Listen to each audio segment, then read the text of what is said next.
नमस्कार। मैं हूं प्राध्यापक अशोक सिंह, रिजवी महाविद्यालय मुंबई से। आज के इस वीडियो में आप सभी लोगों का हार्दिक स्वागत है।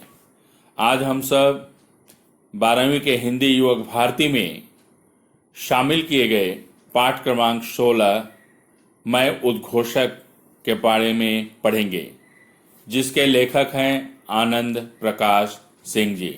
मैं उद्घोषक यह एक आत्मकथा है जिसमें आनंद प्रकाश सिंह जी ने अपनी आत्मकथा को प्रस्तुत किया है। उद्घोषक का अर्थ होता है मंच संचालक, अंग्रेजी में एंकर। तो अभी हम लोग मैं उद्घोषक पढ़ने जा रहे हैं। किसी भी रचना को भली भांति समझने के लिए, अच्छी तरह से समझने के लिए उसके लेखक का परिचय पढ़ना आवश्यक होता है। मैं उद्घोषक के लेखक हैं आनंद प्रकाश सिंह जी, जो कि एक उद्घोषक थे और उन्होंने 29 वर्ष तक सेवा कार्य किया। इस आत्मकथा में उन्होंने बतलाने का प्रयास किया है कि एक सफल उद्घोषक बनने के लिए क्या करना चाहिए। जो लोग हिंदी भाषा का ज्ञान प्राप्त कर रहे हैं, हिंदी भाषा को पढ़ रहे हैं या हिंदी भाषा के माध्यम से रोजगार प्राप्त करना चाहते हैं, उनके लिए उद्घोषक अर्थात एंकरिंग या मंच संचालन का कार्य भी एक रोजगार के रूप में संभावनाएं उपलब्ध कराता है। बेशक इसके लिए थोड़ा परिश्रम करना पड़ता है, थोड़ा मेहनत करना पड़ता है। यदि प्रयत्न करें तो संभव है। लेखक परिचय। आनंद प्रकाश सिंह जी का जन्म 21 जुलाई 1958 को असम राज्य के धुबरी नामक स्थान पर हुआ। आपकी शिक्षा दीक्षा उत्तर प्रदेश के प्रतापगढ़ एवं इलाहाबाद में हुई। आपकी रुचियों और वृत्तियों ने आपको कविता, लेख, फिल्म, नाट्य और कला समीक्षा का हस्ताक्षर बना दिया। श्रेष्ठ उद्घोषक तथा सफल मंच संचालक के रूप में आपकी विशेष पहचान है। आकाशवाणी मुंबई में 29 वर्ष उद्घोषक के रूप में अपनी सेवाएं देकर आप अवकाश ग्रहण कर चुके हैं।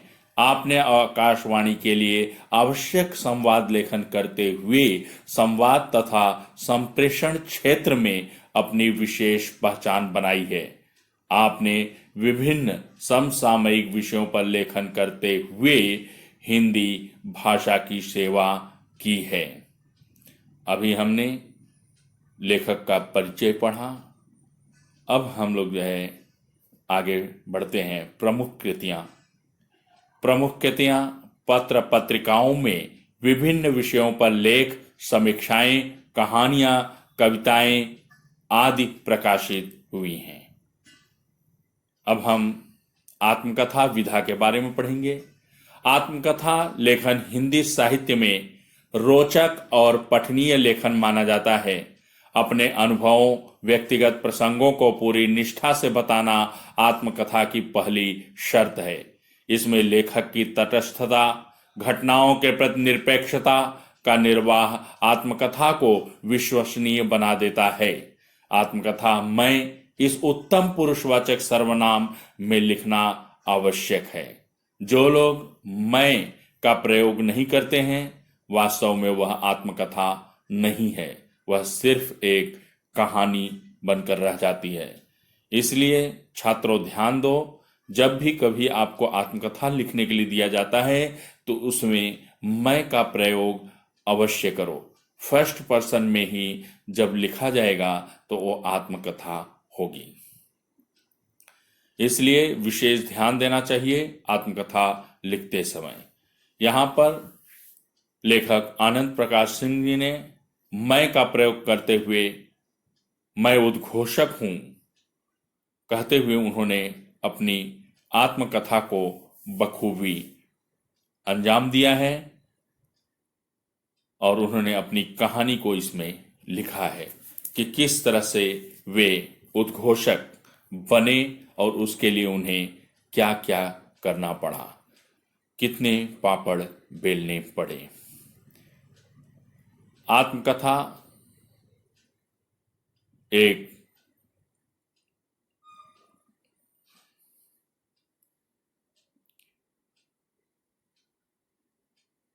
अच्छा लेख होता है। इसमें तटस्थता, घटनाओं के प्रति निरपेक्षता आवश्यक होती है। अब हम पाठ परिचय की तरफ बढ़ते हैं। यहाँ सूत्र संचालन की प्रस्तुति आत्मकथा के रूप में की गई है। प्रस्तुत पाठ में लेखक ने सफल उद्घोषक अथवा मंच संचालक बनने के लिए आवश्यक गुणों का उल्लेख किया है। लेखक का मानना है कि कार्यक्रम की सफलता मंच संचालक के आकर्षक और उत्तम संचालन पर निर्भर करती है। संचालक के सूझबूझ, समय सूचकता, हाजिर जवाबी और भाषा प्रभुत्व समारोह को नए आयाम प्रदान करते हैं। वर्तमान काल में मंच अथवा सूत्र संचालन कार्य अपने आप में महत्वपूर्ण कार्य के रूप में प्रसिद्ध हो गया है।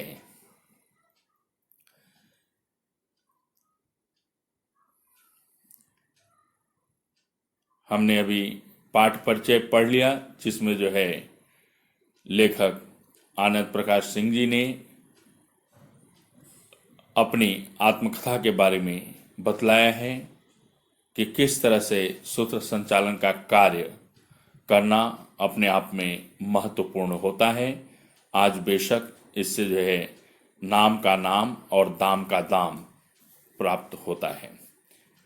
मैं उद्घोषक हूं। उद्घोषक के पर्यायवाची शब्द के रूप में मंच संचालक और अंग्रेजी में कहें तो एंकर हूं।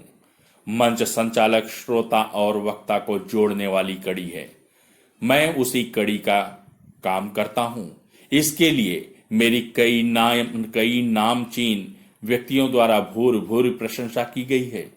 भारत रत्न पंडित भीमसेन जोशी जैसी हस्तियों के मुंह से यह सुनना कि बहुत अच्छा बोलते हो, अच्छे उद्घोषक हो, या मैं तो तुम्हारा फैन हो गया, तो सचमुच स्वयं को गौरवान्वित अनुभव करता हूं।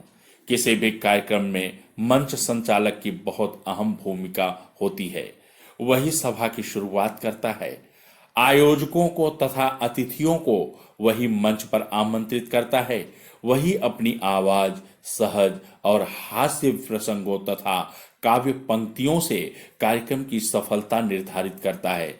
मैंने कई बार इस महत्वपूर्ण भूमिका का निर्वाह अत्यंत सफलतापूर्वक किया है, लेकिन यह सब यूं अचानक नहीं हो गया।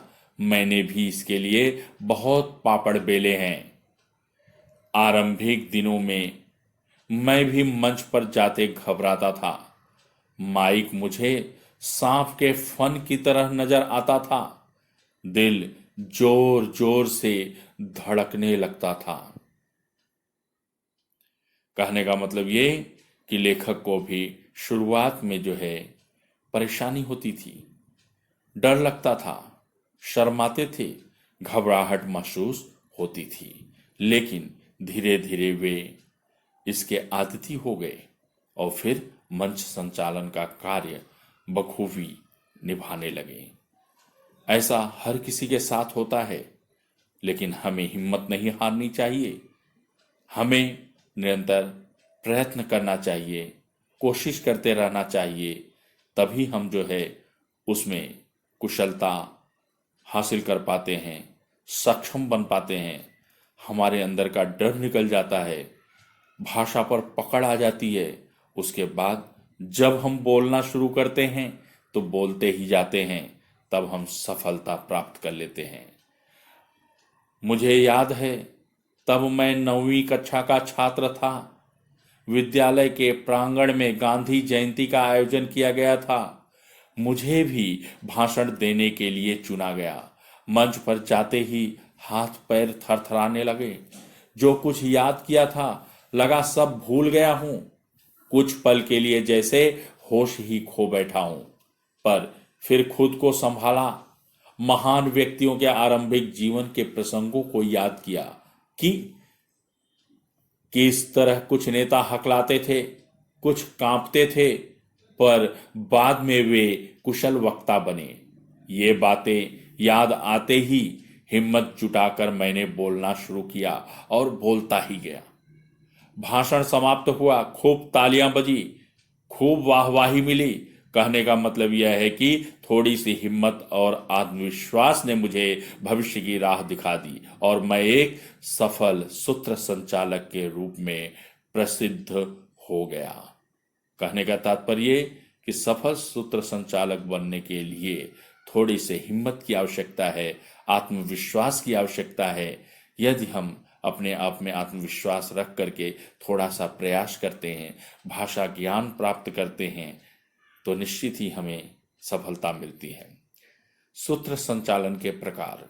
सूत्र संचालन के मुख्यतः निम्न प्रकार हैं। शासकीय कार्यक्रम का सूत्र संचालन, दूरदर्शन हेतु सूत्र संचालन, रेडियो हेतु सूत्र संचालन, राजनीतिक, सामाजिक तथा सांस्कृतिक कार्यक्रमों का सूत्र संचालन। इस तरह से यहां पर देखा जाए तो सूत्र संचालन के 6 भेद बतलाए गए हैं। एडमिनिस्ट्रेटिव, फिर टेलीविजन, फिर रेडियो का, पॉलिटिकल, सोशल और कल्चरल फंक्शन का। सोशल में आजकल जो है शादी ब्याह से लेकर जन्म दिवस तक का भी कार्यक्रम होने लगा है, जिसमें लोग जो है सूत्र संचालन और मंच संचालन के लिए कुशल व्यक्ति की खोज करते हैं। इसीलिए आजकल जो है मंच संचालकों की मांग बढ़ गई है। शासकीय एवं राजनीतिक कार्यक्रम का सूत्र संचालन। शासकीय एवं राजनीतिक समारोह के सूत्र संचालन में प्रोटोकॉल का बहुत ध्यान रखना पड़ता है। पदों के अनुसार नामों की सूची बनानी पड़ती है, किसका किसके हाथों सत्कार करना है इसकी योजना बनानी पड़ती है। इस प्रकार का सूत्र संचालन करते समय अति अलंकारिक भाषा के प्रयोग से बचना चाहिए, अर्थात कठिन शब्दों का, सांस्कृतिक शब्दों का, संस्कृत निष्ठ शब्दों का या जटिल शब्दों का प्रयोग नहीं करना चाहिए। ऐसी भाषा, ऐसे शब्दों का प्रयोग करना चाहिए जो कि जनमानस को, लोगों को आसानी से समझ में आ सके, लोगों को उसके अर्थ को समझने के लिए दिमाग पर जोर न डालना पड़े। अर्थात जितना ही सरल भाषा का, सहज भाषा का प्रयोग किया जाएगा उतना बेहतर है, उतना अच्छा है। दूरदर्शन तथा रेडियो कार्यक्रम का सूत्र संचालन। दूरदर्शन अथवा रेडियो पर प्रसारित किए जाने वाले कार्यक्रम समारोह की संपूर्ण जानकारी होनी चाहिए। कार्यक्रम की संहिता लिखकर तैयार करनी चाहिए। उसके पश्चात कार्यक्रम प्रारंभ करना चाहिए और धीरे धीरे उसका विकास करते जाना चाहिए। भाषा का प्रयोग कार्यक्रम और प्रसंगानुसार किया जाना चाहिए। रोचकता और विभिन्न संदर्भों का समावेश कार्यक्रम में 4 चांद लगा देते हैं, उसकी शोभा को और बढ़ा देते हैं। स्मरण रहे, याद रहे, सूत्र संचालक मंच और श्रोताओं के बीच सेतु का कार्य करता है। सूत्र संचालन करते समय रोचकता, रंजकता, विविध प्रसंगों का उल्लेख करना आवश्यक होता है। कार्यक्रम समारोह में निखार लाना सूत्र संचालक का महत्वपूर्ण कार्य होता है। कार्यक्रम के अनुसार सूत्र संचालक को अपनी भाषा और शैली में परिवर्तन करना चाहिए। जैसे गीतों अथवा मुशायरे का कार्यक्रम हो तो भावपूर्ण एवं सरल भाषा का प्रयोग अपेक्षित है, तो व्याख्यान अथवा वैचारिक कार्यक्रम में संदर्भ के साथ सटीक शब्दों का प्रयोग आवश्यक है। सूत्र संचालन करते समय उसके सामने सुनने वाले कौन हैं, इसका भी ध्यान रखना चाहिए। अच्छे मंच संचालक के लिए आवश्यक है अच्छी तैयारी। वर्तमान समय में संगीत संध्या, बर्थडे पार्टी या अन्य मंचीय कार्यक्रमों के लिए मंच संचालन आवश्यक हो गया है। मैंने भी इसी तरह के अनेक कार्यक्रमों के लिए सूत्र संचालन किया है। जिस तरह का कार्यक्रम हो, तैयारी भी उसी के अनुसार करनी होती है। मैं भी सर्वप्रथम यह देखता हूं कि कार्यक्रम का स्वरूप क्या है। सामाजिक, शैक्षिक, राजनीतिक, कवि सम्मेलन, मुशायरा या सांस्कृतिक कार्यक्रम। फिर उसी रूप में मैं कार्यक्रम का संहिता लेखन करता हूं। इसके लिए कड़ी साधना व सतत प्रयास आवश्यक है। कार्यक्रम की सफलता सूत्र संचालक के हाथ में होती है। वह दो व्यक्तियों, दो घटनाओं के बीच कड़ी जोड़ने का काम करता है। इसलिए संचालक को चाहिए कि वह संचालन के लिए आवश्यक तत्वों का अध्ययन करे। सूत्र संचालक के लिए कुछ महत्वपूर्ण गुणों का होना आवश्यक है। हंसमुख, हाजिर जवाबी, विविध विषयों का ज्ञाता होने के साथ साथ उसका भाषा पर प्रभुत्व होना आवश्यक है। कभी कभी किसी कार्यक्रम में ऐन वक्त पर परिवर्तन होने की संभावना रहती है। यहां सूत्र संचालक के भाषा प्रभुत्व की परीक्षा होती है। पूर्व निर्धारित अतिथियों का न आना, यदि आ भी जाएं तो उनकी दिन भर की कार्य व्यस्तता का, शेड्यूल का विचार करते हुए कार्यक्रम पत्रिका में संशोधन, सुधार करना पड़ता है। आयोजकों की ओर से अचानक मिली सूचना के अनुसार संहिता में परिवर्तन कर संचालन करते हुए कार्यक्रम को सफल बनाना ही सूत्र संचालक की विशेषता होती है। यहाँ पर जिन बातों को बतलाया गया है, चाहे हंसमुख हो, चाहे हाजिर जवाबी की बात हो या विविध विषयों के ज्ञान की बात हो, सभी को जो है गंभीरता से लेना चाहिए। और सबसे बड़ी बात यह है कि जब एंडिंग मोमेंट में प्रोग्राम में किसी भी तरह का जो है बदलाव होता है, अतिथियों के की जो सूची होती है, उनकी जो फहरिस्त होती है, उसमें किसी भी तरह का बदलाव होता है या जो कार्यक्रम का निर्धारण किया गया है क्रम में बदलाव होता है, तो ये सब कुछ जो है मंच के संचालक को, सूत्र के संचालक को अपने जो है आत्मविश्वास के साथ, अपने ज्ञान के आधार पर जो है उसे सफल बनाना चाहिए।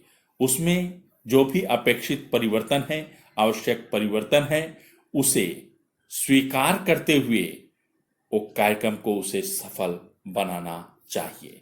बीच का जो गैप है, बीच का जो अंतराल है, उसे भरने के लिए उसे अपने सामर्थ्य, अपनी योग्यता और उसे अपनी भाषा प्रभुत्व को प्रयोग में लाना पड़ता है। अतः देखा जाए तो सही मायने में ऐसे समय पर ही एक कुशल जो मंच संचालक है या सूत्र संचालक है, उसके ज्ञान की परीक्षा होती है कि जब कोई अतिथि नहीं आता है, कोई वक्ता नहीं आता है, तो ऐसे दुविधा के समय में वो किस तरह से संभालता है। सूत्र संचालक का मिलनसार होना भी आवश्यक होता है। उसका यह मिलनसार व्यक्तित्व संचालन में चार चांद लगाता है।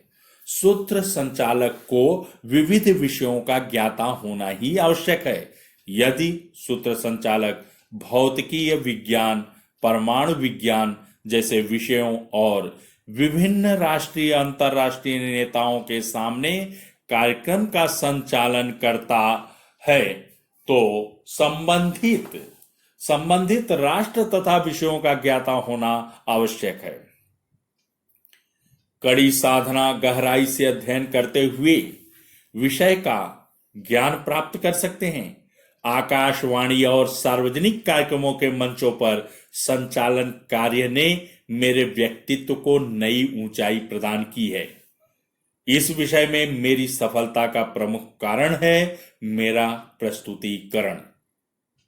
जिस तरह से मैं प्रेजेंट करता हूं, मेरा प्रेजेंटेशन, उसको ही सफलता का श्रेय जाता है। क्यों? क्योंकि मंच संचालन की सफलता संचालक के प्रस्तुतिकरण पर ही निर्भर करती है। मैं इस बात का ध्यान रखता हूं कि कार्यक्रम कोई भी हो, मंच की गरिमा बनी रहे। मंचीय आयोजन में मंच पर आने वाला पहला व्यक्ति संचालक ही होता है। एंकर का व्यक्तित्व दर्शकों की पहली नजर में ही सामने आता है। अतएव उसका परिधान अर्थात पहनावा, वेशभूषा, केश सज्जा इत्यादि सहज व गरिमामयी होनी चाहिए। उद्घोषक या एंकर के रूप में जब वह मंच पर होता है तो उसका व्यक्तित्व और उसका आत्मविश्वास ही उसके शब्दों में उतरकर श्रोता तक पहुंचता है। सतर्कता, सहजता और उत्साहवर्धन उसके मुख्य गुण हैं। मेरे कार्यक्रम का आरंभ जिज्ञासा भरा होता है। कौतूहलता के साथ शुरुआत करते हैं।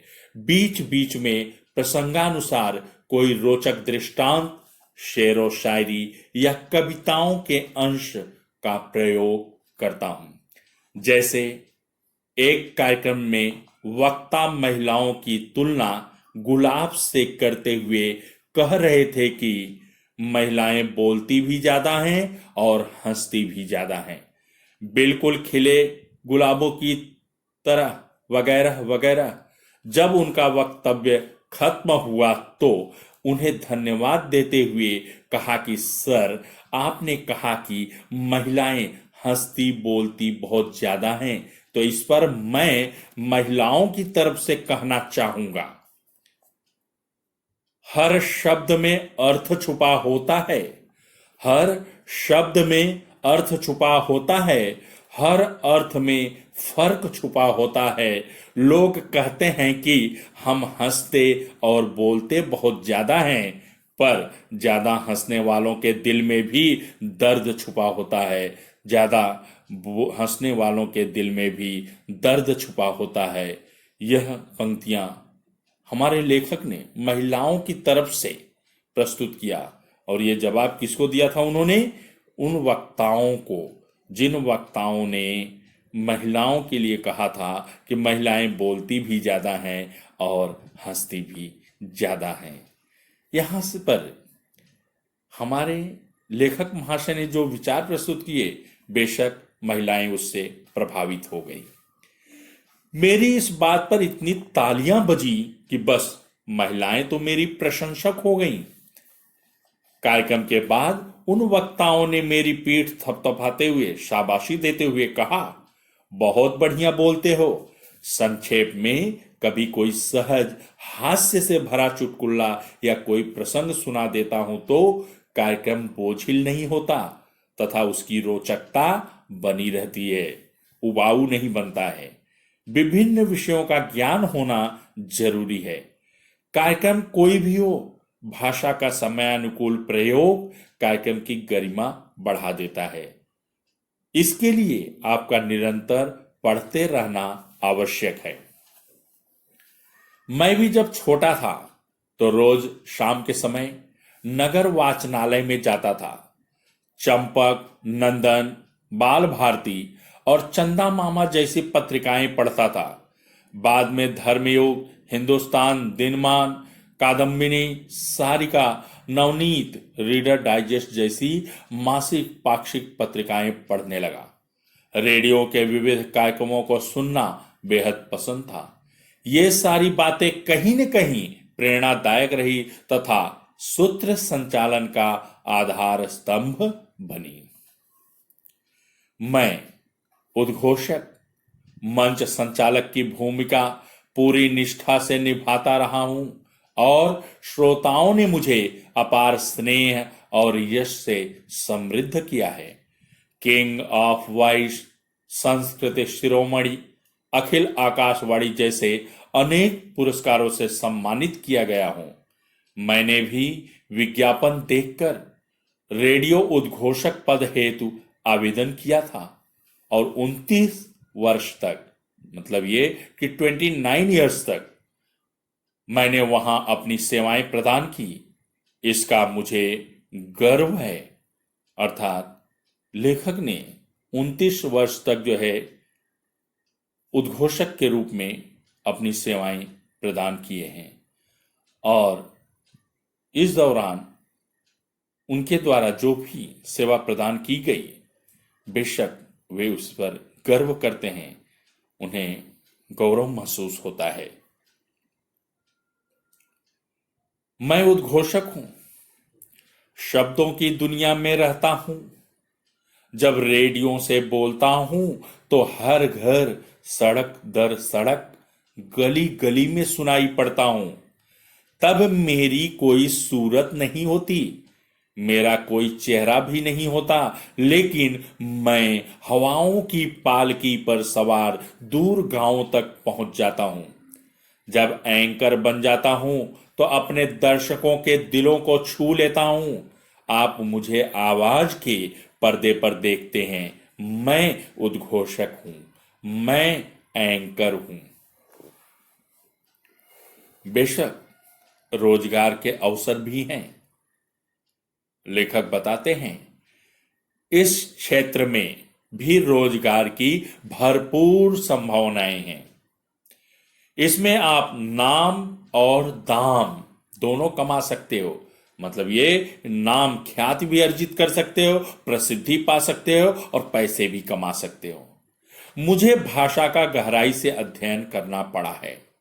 लोग भले ही कहें कि भाषा का अध्ययन क्यों करें, क्या इससे रोजगार मिलता है, पर मैं आज तक के अपने अनुभवों से कहना चाहता हूं कि भाषा का विद्यार्थी कभी बेकार नहीं रहता।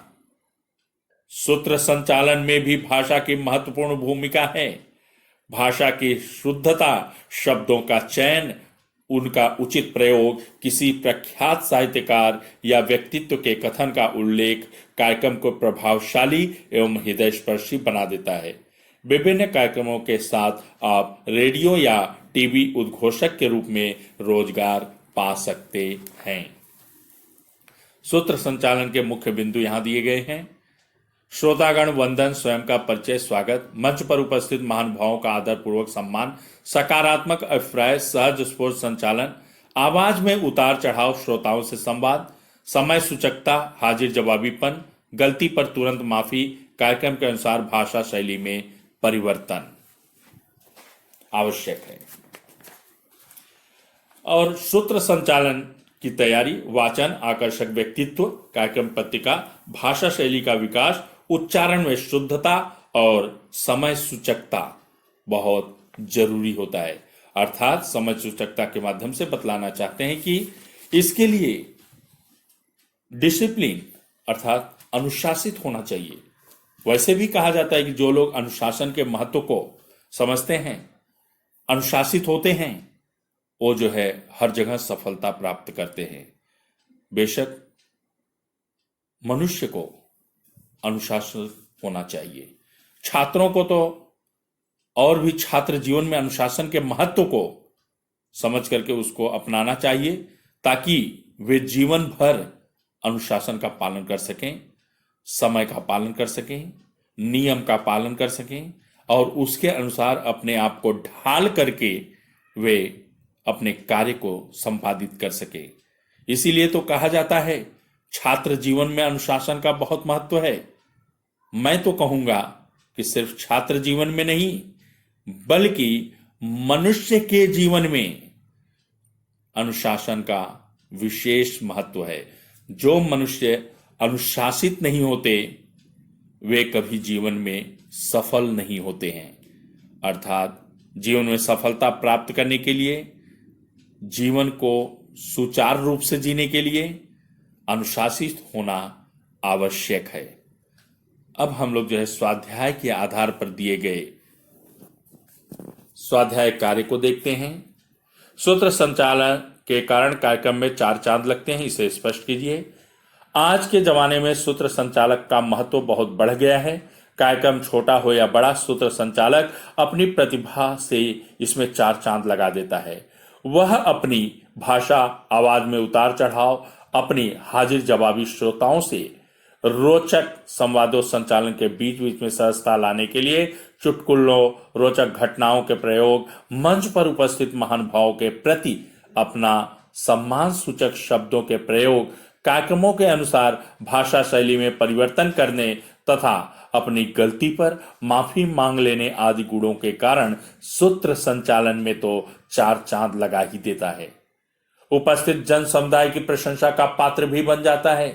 सूत्र संचालक अपने मिलनसार व्यक्तित्व, अपने विविध विषयों के ज्ञान, कार्यक्रम के सुचारू संचालन, अपनी अध्ययनशीलता, अपनी प्रभावशाली और मधुर आवाज के संतुलित प्रयोग आदि के बल पर कार्यक्रम में जान डाल देता है। सधे हुए सूत्र संचालक की प्रतिभा का लाभ कार्यक्रमों और उनके आयोजकों को मिलता है। इस तरह से सधे हुए सूत्र संचालक के कारण कार्यक्रम में 4 चांद लग जाते हैं, अर्थात कार्यक्रम की शोभा बढ़ जाती है। दूसरा स्वाध्याय, उत्तम मंच संचालक बनने के लिए आवश्यक गुण विस्तार से लिखिए। मंच संचालन एक कला है।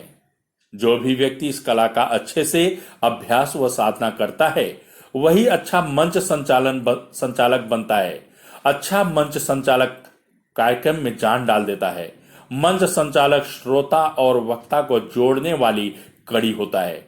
वही सभा की शुरुआत करता है। उत्तम मंच संचालक बनने के लिए संचालक को अच्छी तैयारी करनी पड़ती है। जिस तरह का कार्यक्रम हो उसी तरह की तैयारी भी होनी चाहिए। उसी के अनुरूप कार्यक्रम की संहिता लेखन करनी चाहिए। मंच संचालन के लिए प्रोटोकॉल का ज्ञान, प्रभावशाली व्यक्तित्व, हंसमुख हाजिर जवाबी तथा विविध विषयों का ज्ञान होना चाहिए। इसके अतिरिक्त भाषा पर उसका प्रभुत्व होना आवश्यक है। मंच संचालक को किसी कार्यक्रम में एन मौके पर परिवर्तन होने पर संहिता में परिवर्तन कर संचालन करते हुए कार्यक्रम को सफल बनाना पड़ता है। इसके लिए उसे हमेशा तैयार रहना पड़ता है। बहुत ही चतुराई से अपेक्षित परिवर्तन को सहजता से लेते हुए प्रस्तुति देनी पड़ती है। यह क्षमता उसमें होनी चाहिए। अच्छे मंच संचालक की हर प्रकार के साहित्य का अध्ययन करना आवश्यक है। मंच संचालन को इस बात का ध्यान रखना चाहिए कि कार्यक्रम कोई भी हो, मंच की गरिमा बनी रहनी चाहिए।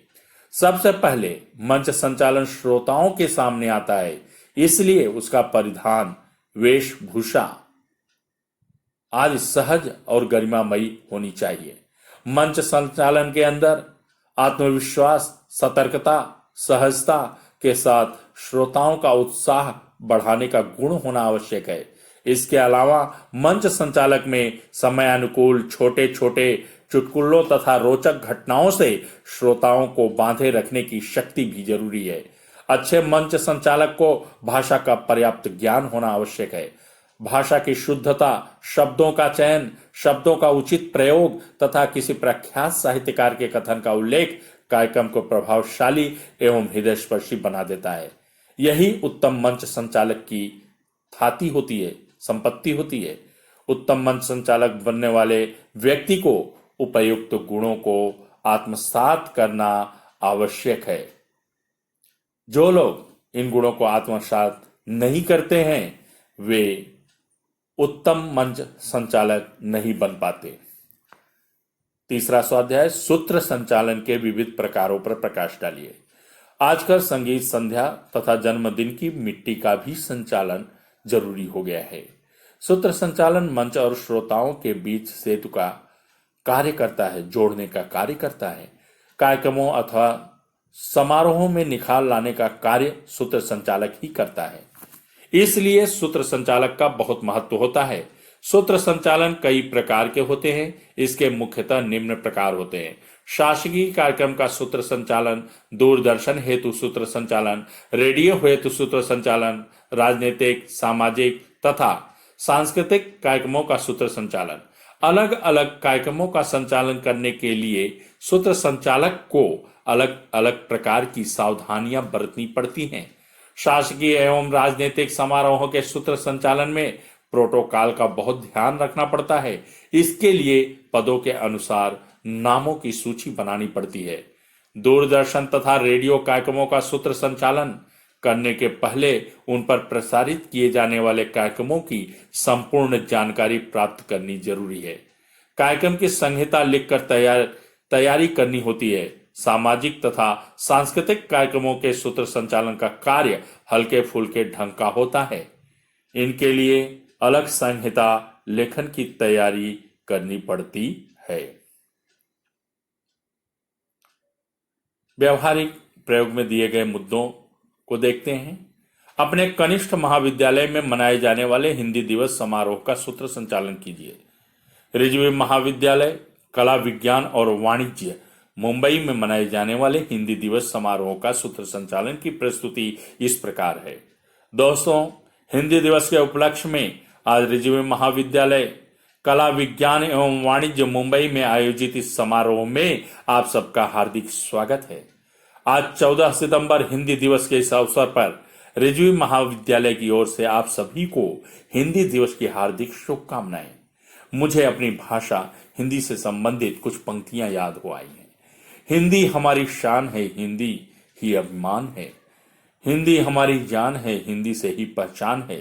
हिंदी जन जन की भाषा है, हिंदी हमारी अभिलाषा है। हिंदी हमारी अभिलाषा है। तो दोस्तों, हिंदी दिवस के इस अवसर पर सबसे पहले ज्ञान की देवी को एक गीत समर्पित करेंगे। 12वीं के छात्र सामूहिक गीत के लिए प्रस्तुत हैं। छात्रों द्वारा सामूहिक गीत प्रस्तुत किया जाता है।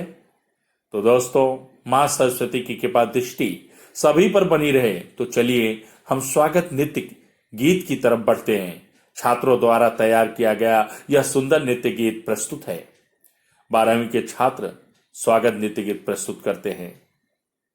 तालियों की आवाज से हाल गूंज उठता है। दोस्तों, तालियों की गड़गड़ाहट ही बता रही है कि स्वागत नृत्य गीत आप सबको कैसा लगा। दोस्तों, अब हम आरंभ कर रहे हैं आज का मुख्य समारोह, यानी हिंदी दिवस का रंगारंग कार्यक्रम। मंच पर उपस्थित हैं हमारे महाविद्यालय के प्राचार्य डॉक्टर पॉल राज। आज के प्रमुख अतिथि हिंदी भाषा विशेषाधिकारी डॉक्टर पोद्दार तथा महाविद्यालय के अन्य प्राध्यापक गण।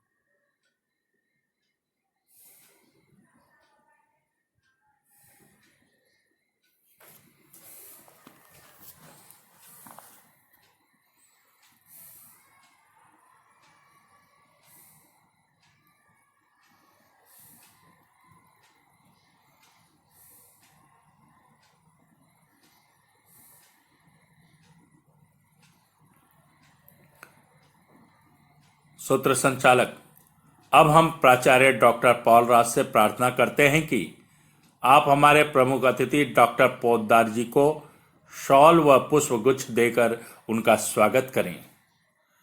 प्रमुख अतिथि का पुष्पगुच्छ देकर स्वागत करते हैं। तालियों की गड़गड़ाहट होती है। दोस्तों, अब हम सांस्कृतिक परंपरा का निर्वाह करते हुए प्रमुख अतिथि के हाथों दीप प्रज्वलित कर समारोह को गति प्रदान करेंगे। प्रमुख अतिथि को दीप प्रज्वलित करने हेतु आमंत्रित किया जाता है। दीप प्रज्वलित किया जाता है। सूत्र संचालक, अभी आपके सामने 12वीं कक्षा की छात्राओं द्वारा सरस्वती वंदना प्रस्तुत की जा रही है। या कुंदेन्दु तुषार हार धवला, या शोभ्रवस्ताविता, या वीणावर दंड मंडित करा, या श्वेत पद्मासना, या ब्रह्माच्युत शंकर प्रभृत देवहि सदा वंदिता, सामान पातु सरस्वती भगवती निःशेषजाड्यां पहा। 12वीं के 2 छात्रों को हिंदी दिवस के उपलक्ष्य में स्वरचित काव्य पाठ के लिए बुलाया जाता है। हिंदी भाषा पर विचार व्यक्त करने व छात्रों का ज्ञान वर्धन करने हेतु प्रमुख अतिथि को आमंत्रित किया जाता है। दोस्तों, अब हम प्राचार्य जी को आमंत्रित करते हैं कि वे भी इस अवसर पर अपने विचार प्रकट करके आज के इस समारोह की शोभा बढ़ाएं। प्राचार्य द्वारा हिंदी भाषा पर विचार व्यक्त किया गया।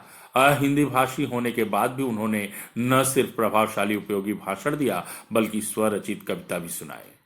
आज हिंदी भाषा के बारे में आप लोगों को काफी उपयोगी जानकारियां प्राप्त हुई और अब समय आ गया है कार्यक्रम की समाप्ति का। अब महाविद्यालय के उप प्राचार्य मीता मेहता जी आज हमारे प्रमुख अतिथि अध्यापकों, विद्यार्थियों तथा उपस्थित जन समुदाय के प्रति आभार व्यक्त करेंगी। मैडम जी, आभार प्रकट करने हेतु आपको आमंत्रित किया जाता है। उप प्राचार्य आभार व्यक्त करती हैं। आभार प्रकट करने के बाद राष्ट्रगान होता है और उसके बाद समारोह का समापन किया जाता है। इस तरह से आप जो है अपने विद्यालय की किसी भी समारोह पर सूत्र संचालन या मंच संचालन का क्रियाकलाप लिख सकते हैं। थोड़ा सा उतार चढ़ाव या परिवर्तन लाजमी है, स्वाभाविक है। दूसरा मुद्दा, शहर के प्रसिद्ध संगीत महोत्सव का मंच संचालन कीजिए। मंच संचालन भाइयों और बहनों, आज हमारे शहर मुंबई में आयोजित प्रसिद्ध संगीत महोत्सव में आप सबका स्वागत है और स्वागत है इस महत्वपूर्ण संगीत महोत्सव में अपने मधुर गीत संगीत से श्रोताओं को सराबोर करने के लिए पधारे हुए संगीतकारों, गायक गायिकाओं तथा उपस्थित जन समुदाय का। मंच संचालक दो दोस्तों, प्रतीक्षा की घड़ियां समाप्त हुई। अब आपके समक्ष मंच पर विराजमान हैं अपने साजो सामान के साथ शहर के प्रसिद्ध तबला वादक पंडित मोहन शर्मा जी। पंडित जी अपने तबला वादन के लिए पूरे देश में विख्यात हैं। उनका साथ दे रही हैं शास्त्रीय गायिका मैना देवी जी। पंडित जी के स्वागत में जोरदार तालियां। गायिका मैना देवी के स्वरों के साथ पंडित जी की उंगलियां तबले पर थिरकने लगे और लोग वाह वाह करते हुए तालियों की गड़गड़ाहट के साथ सभागार गूंज उठता है। मंच संचालन, वाह भाई वाह। पंडित जी ने वाकई अपनी वाद्य कला से श्रोताओं का मन मोह लिया और सभागार में गूंजती हुई तालियों की गड़गड़ाहट। दोस्तों, अब आप सुनेंगे अपनी चहेती लोकगीत गायिका नलिनी कपूर जी को। वे आपको सावन माह की वर्षा के फुहारों के बीच गाए जाने वाले मधुर गीत कजरी के रस में सराबोर करेंगी। उनके साथ हारमोनियम पर हैं इनामदार जी और ढोलक पर हैं मेरे अजीज मित्र नवनीत जी। गायिका अपने कजरी गीत से समाप्त बांध देती हैं और लोग तालियां बजाकर वंस मोर कहकर शोर मचाते हैं। मंच दोस्तों, शांत रहिए, शांत। आपकी फरमाइश अवश्य पूरी होगी। आज यहां पर निश्चित ही श्रावण की झड़ी लग जाएगी और नलिनी कपूर जी ने अपनी गायिका के माध्यम से श्रावण की झड़ी लगा देती हैं। अब मंच पर आपके समक्ष हैं प्रसिद्ध भजन गायक रंजीत झा जी। इनकी गायकी से तो आप सब परिचित ही हैं। अपने निर्गुण भजनों से आपको भक्ति रस में सराबोर कर देंगे। आप सब भक्ति भाव में सराबोर होने के लिए तैयार हो जाइए। पायो जी मैंने राम रतन धन पायो, मेरे तो गिरधर गोपाल दूसरों न कोई। जैसे भजनों से श्रोताओं को भक्ति रस से सराबोर कर देते हैं और तालियों के स्वर गूंजते हैं। वाह भाई वाह, मेरे तो गिरधर गोपाल दूसरों न कोई। वाह, भक्ति रस का जवाब नहीं। आत्मा परमात्मा का मिलन कराने वाला रस है भक्ति रस। वाह दोस्तों, अब आपको हम गजल गायकी की दुनिया में ले चलते हैं। मंच पर आपके सामने प्रसिद्ध गजल गायक प्रमोद जायसवाल जी हैं। गजल सम्राट श्रोताओं का गीत है। गजल के कई गायकों को अंतर्राष्ट्रीय ख्याति प्राप्त हुई है। भाइयों, मृदंग के मधुर स्वर से तो आप परिचित ही होंगे। मृदंग मंदिरों में बजाया जाने वाला वाद्य है। इसके अलावा गांव में देवी देवताओं की पूजा अर्चना में मृदंग वाद्य का प्रयोग होता है। तो सुनिए अब मृदंग के मधुर स्वर मोहिनी जी से। मोहिनी जी अपने मृदंग पर ऐसी थपकियां देती हैं कि श्रोता वाह वाह करने लगते हैं। भाइयों, अब हम एक ऐसे कलाकार से आपको मिलवाते हैं जिसका नाम सुनते ही आप मस्ती से झूम उठेंगे। हाँ जी, अब आपके बीच आ रहे हैं योयो हनी सिंह। यह नाम परिचय का मोहताज नहीं है। नाम सुनते ही 4 बोतल वोडका की फरमाइश हो गई। युवा पीढ़ी के साथ सभी झूम उठे। वंस मोर तो होना ही था। हनी सिंह के सुनने के बाद दूसरे को सुनने के लिए कोई तैयार भी नहीं होता। इसीलिए तो हनी सिंह की प्रस्तुति के साथ संगीत महोत्सव को समाप्त किया गया और दूसरे वर्ष के लिए आश्वासन भी देना पड़ा। ये तो जनमानस की मांग थी, उनकी फरमाइश थी कि इसी तरह से जो है हर वर्ष संगीत महोत्सव का आयोजन हो और जिससे वहां की जनमानस लाभान्वित हो, आनंद उठा सके, उनका मनोरंजन हो सके। मुझे पूरा विश्वास है कि आप लोगों को मैं उद्घोषक पाठ अच्छी तरह से समझ में आ गया होगा, जिसके लेखक हैं आनंद प्रकाश सिंह जी। यदि किसी भी तरह की कठिनाई है तो इस वीडियो को आप दोबारा देखिए, दोबारा सुनिए। फिर भी यदि आपकी समस्या का समाधान नहीं होता है तो वीडियो के नीचे कमेंट बॉक्स में कमेंट करके मुझे अपनी शंका से अवगत कराएं, समाधान करने का प्रयास करूंगा। यह एक आत्मकथा है। आत्मकथा को हमेशा जो है उत्तम पुरुषवाचक सर्वनाम में लिखा जाता है। छात्रों को इस तरफ जो है ध्यान देने की आवश्यकता है।